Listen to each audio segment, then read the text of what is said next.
Hola, hola chicos, ¿qué tal? ¿Cómo van? Estamos de regreso con tu canal Ingenier. Esta vez con este tema muy importante que vendría a ser fuerzas debido a la presión de un gas, en el cual vamos a estar explicando aplicaciones reales o en la vida real y algunos ejercicios. Vale, entonces comenzamos.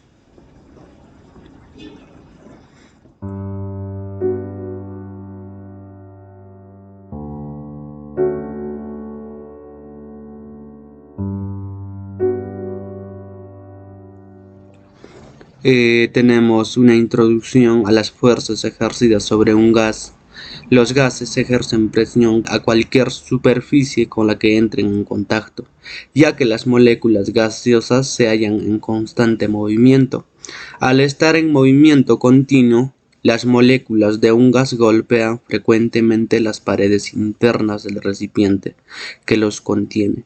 Al hacerlo, inmediatamente rebotan sin pérdida de energía cinética, pero el cambio de dirección, aceleración, aplica una fuerza a las paredes del recipiente. Esta fuerza, dividida por la superficie total sobre la que actúa, es la presión del gas. Por ejemplo, en estos dos recipientes tenemos moléculas gaseosas, obviamente, los cuales están en constante movimiento caótico y que al chocar con las paredes del recipiente rebotan sin ningún cambio de energía cinética, sin ninguna pérdida de energía cinética.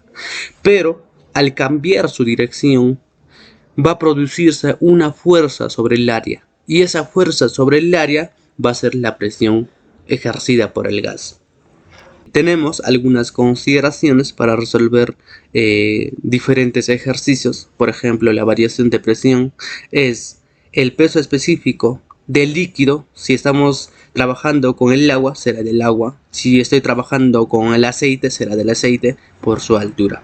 Obviamente, en este caso, la presión varía en forma lineal, ¿no? Mientras más altura tenga, la presión será pues menor, pero mientras menos altura haya, será pues mayor presión. La fuerza resultante va a ser igual a la presión promedio por su área.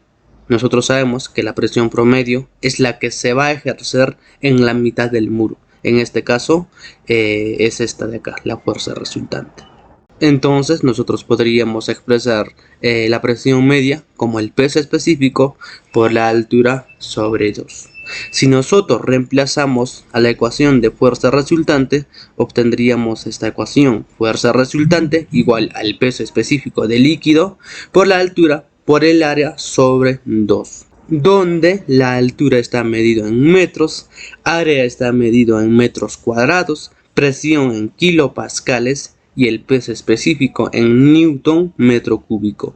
En algunos casos o en la mayoría de los casos vas a encontrar en kilonewton por metro cúbico.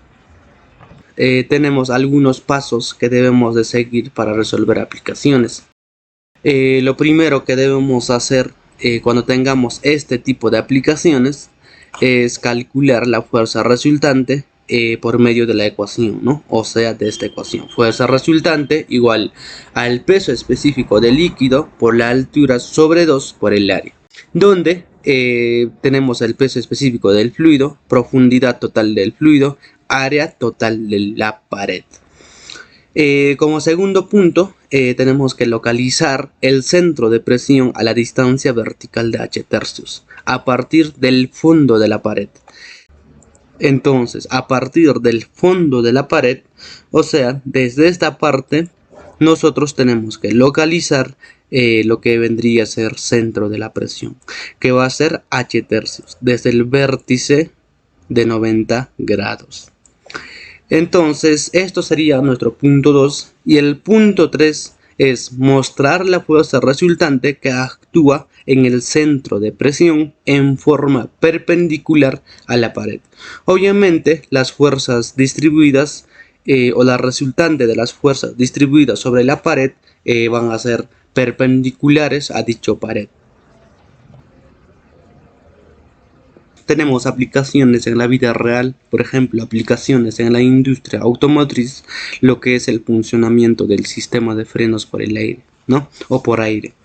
Este sistema de frenos de aire, o también conocido como frenos neumáticos, es simple y en casi todos los camiones funciona de la misma forma.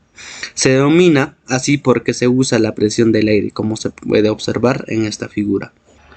Entonces, este tipo de freno se activa en el momento que tú pongas el pie sobre el pedal. Como habíamos mencionado, todos los sistemas de frenos de aire usan lo que vendría a ser presión del aire para que el freno funcione correctamente. Cuando uno pone el pie encima del pedal, el aire se almacena en varios tanques de presión y un compresor lo presuriza en el motor del camión. La mayoría de los sistemas funcionan más o menos a 685 kilopascales, 99.5 psi o 6.85 bares de presión. Vamos a conocer la parte del compresor del aire, secadores de aire, tanques y lo que vendrían a ser actuadores, ¿no? El compresor de aire es la fuente de energía para el sistema de frenos de aire. Los secadores de aire son sistemas de filtración de línea que elimina lo que vendría a ser el vapor de agua y gotas de aceite del aire. Esto da como resultado un aire limpio y seco, siendo suministrado al sistema del freno de aire y hace que la línea del aire y algunos componentes se congelen mayormente en los tiempos de invierno. Tanques o tanques de aire sirven al sistema del freno como un tanque de almacenamiento para el aire comprimido. Los actuadores convierten la presión del aire en una fuerza mecánica de la varilla de empuje que actúa sobre la base de los frenos. Tenemos, por ejemplo, el gato hidráulico, mayormente utilizado como herramienta en los talleres mecánicos. El gato hidráulico es una máquina empleada para la elevación de cargas pesadas mediante el accionamiento manual de una manivela a una palanca, o bien mediante un sistema de accionamiento asistido por un motor eléctrico o por un compresor de aire. El funcionamiento de un gato hidráulico se describe con mucha precisión mediante el principio de Pascal, que establece la presión ejercida en un fluido incompresible y contenido en un recipiente de paredes indeformables se transmite con igual intensidad por todos los puntos del fluido. Esto significa que el fluido no debe comprimirse. Entonces, en el funcionamiento del gato hidráulico, la presión va a ser igual en todos los puntos del fluido. Entonces, de esta forma se utiliza lo que vendrían a ser los gatos hidráulicos, en donde esta parte va a ser la cámara de inyección y esta parte es lo que vendría a ser cámara de suministro y esta parte es la cámara de elevación, ¿no? Vamos a pasar a lo que vendrían a ser aplicaciones, en este caso a la aplicación número 1, lo cual nos dice lo siguiente. La figura 4.21 muestra un tanque de vacío que en un extremo tiene una ventana de observación circular. Si la presión en el tanque es de 0.12 psi, cuando el barómetro indica 30.5 pulgadas de mercurio, calcule la fuerza total sobre la ventana. Tenemos la solución de la aplicación número 1. Hay que recordar que la fuerza es igual a la variación de presión por el área. Sabemos que la gravedad específica del mercurio es 13.54 y psi es igual a libras por pulgada cuadrada, ¿no? Lo primero que podemos hacer es calcular el área. El área sabemos que es pi por diámetro al cuadrado sobre 4. Conocemos el diámetro, 12 pulgadas. Entonces el área sería pi por 12 al cuadrado por pulgada cuadrado sobre 4. Y al final el área sería 113.1 pulgadas cuadradas, ¿no? Ya tenemos el área y lo que nos estaría faltando es la variación de presión. Sabemos que la variación de presión es igual a la presión atmosférica menos presión del gas. La presión atmosférica va a ser igual al peso específico del mercurio por la altura. Calculando el peso específico del mercurio tendríamos que la presión atmosférica sería igual a 844.9 libras por cada pie cúbico por 30.5 pulgadas. Sabemos que la altura del mercurio es 30.5 pulgadas y multiplicamos por su factor de conversión. Entonces la presión atmosférica nos estaría quedando 14.91. Ya teníamos calculada el área, entonces podemos reemplazar para calcular la fuerza. La fuerza sería simplemente la variación de presión por el área. Presión atmosférica hemos calculado que sería 14.91 y la presión del gas nos dan que sería 0.12, ¿no? Entonces reemplazando y multiplicando por su área, la fuerza nos estaría quedando 1673 libras. Entonces de esta forma nosotros podemos resolver este tipo de aplicaciones. Vamos a pasar a lo que vendría a ser la aplicación número 2, el cual nos dice lo siguiente. Una válvula de presión de alivio está diseñada de modo que la presión del gas dentro del tanque actúa sobre un émbolo que tiene un diámetro de 30 milímetros. ¿Cuánta fuerza debe aplicarse a la parte externa del émbolo a fin de mantener la válvula cerrada bajo una presión de 3.5 megapascales?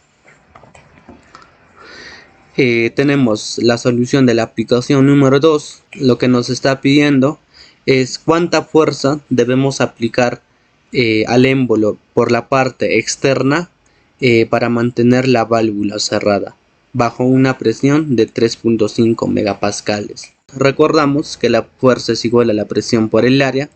El área podemos calcular, nos dan el diámetro que sería 30 milímetros y expresado en metros sería 0.03. Entonces sabemos que el área es igual a pi por diámetro cuadrado sobre 4. Sabemos el valor de pi, sabemos el diámetro, entonces el área nos estaría saliendo 7.07 por 10 a la menos 4 metros cuadrados. Ya teniendo el área y la presión, tenemos como dato que sería 3.5 megapascales. Ya podríamos calcular reemplazando la fuerza que se debe ejercer en la parte externa del émbolo. Entonces la fuerza sería igual a 3.5 por 10 a la sexta. Sabemos que megapascales es 10 a la sexta newton por cada metro cuadrado. Eso multiplicado por el área, que sería 7.07 por 10 a la menos 4 metros cuadrados. Aquí podríamos simplificar y tendríamos que la fuerza es igual a 2.47 kilonewton. Entonces de esta forma nosotros podríamos resolver este tipo de aplicaciones. Como han visto, no es nada difícil, es simplemente aplicar algunas propiedades que ya conocemos del tema y nada más, ¿no? Entonces vamos a cortar en esta parte del video. Espero que les haya sido de útil. Si es así, compartan, denle like y lo más importante, suscríbanse, que es totalmente gratuita, ¿vale? Entonces nos vemos en el próximo video.